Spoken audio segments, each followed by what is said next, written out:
Crystal Mangum accused the Duke lacrosse team of raping her, okay? The wonderful documentary, I don't know if you saw the documentary, but it'll make you so angry to see what happened to these kids. Their lives were absolutely ruined. So, two of them close to suicide, it was so bad. Their future was ruined. They were humiliated. They were lied about. They had to drop out of school. And this lying POS says now... Who's in prison for murder. Who's in prison for murder, that's right, murdering her boyfriend, stabbed him to death. Her boyfriend, yeah. And now she says, I almost can't read this. It's like, oh, I made up a story that I'm so sorry. I didn't know what I was doing. Really? You changed these people's lives in such a negative way that I'm sorry ain't good enough. I don't care if you've come to Jesus or what. I'm sorry is not good enough. And unfortunately, in the process, think of the harm she's done to other claimants. Just like, Right. Jesse, I thought, to me, as soon as I read this story, you found this story, I thought it was a good story. I thought of Jussie Smollett, okay? This big scam, this big fraud. Somebody tried to kill me. They killed me. They wanted to kill me because I was gay. They wanted to kill me because I was African American. What does that do to people? It doesn't just invalidate claims. Because he said it was Trump supporters that did it. They were Trump supporters. So it invalidates the people that really do go through this. Yeah. And these people that do this kind of things, oh, I'm just so sorry. I'm just so sorry. Of course, with Smollett, they bought into it because he was a celebrity. You know, you had corporate media eating it up because you had rich white kids at Duke University versus, you know, with her. Yeah, and look, the corporate media every night had these kids' faces, each in their own little blocks up on the screen. I remember that clear as day. And yeah, because at the time this seemed very credible. It seemed real. But then, obviously, the university did their own investigation after the fact, after all of this information had come out, and they said, no, these kids are innocent. But at the time, Duke lacrosse, they had to forfeit their entire season. The lacrosse program suffered just a reputational blow that'll never recover. And of course, just the personal damage these individuals themselves have gone through and will continue to go through, because this story of her coming out and saying, hey, by the way, I lied. Yeah, I'm so sorry. This is not getting the coverage that those people got. No, exactly. And that's the problem. Yeah, they won't talk about this story. Just like they're really not...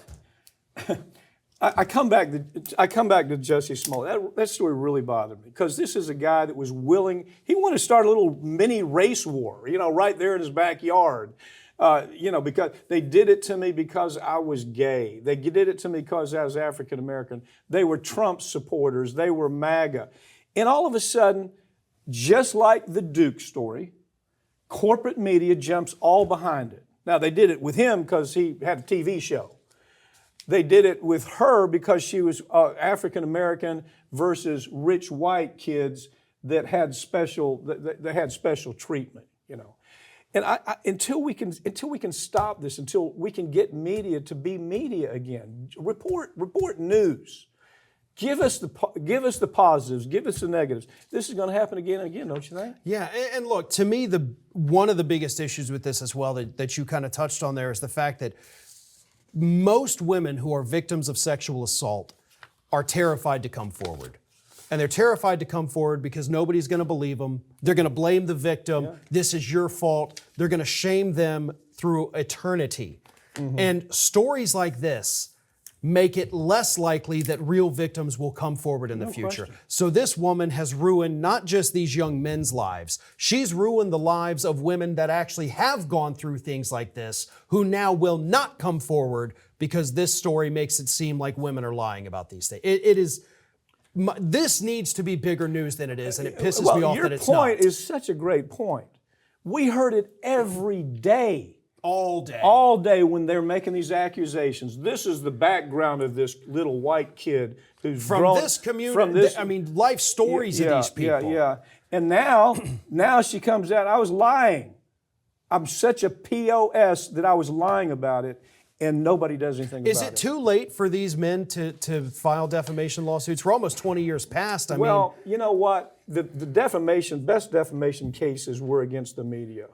And as a matter of fact, the media was, if you take a look at that documentary, a couple of reporters that were right up there in North Carolina that had the inside, that were just blowing everything. I can't think of her name right now, female reporter, just taking it and turning it on its head, making it look like these were just evil little shits, you know, that set out to rape this poor African American woman every single day.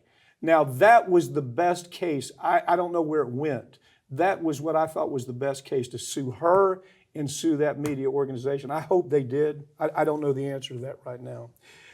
You don't like this story. I thought it was interesting. It's RFK being criticized by Whoopi Goldberg for his position that we have to change the way we eat. We have to change how we take care of ourselves because 41% of the American public is considered severely obese.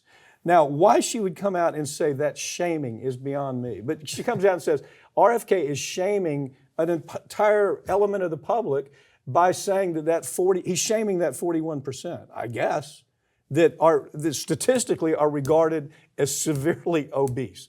There's only a few countries in the world that are even ahead of the United States where it comes to obesity. There's two things I want to say about this. First and foremost, when Michelle Obama came out and said, hey, let's do our healthy eating initiative, Fox News ran segments on it every day. How horrible this is. How dare you say that we need to change our diets?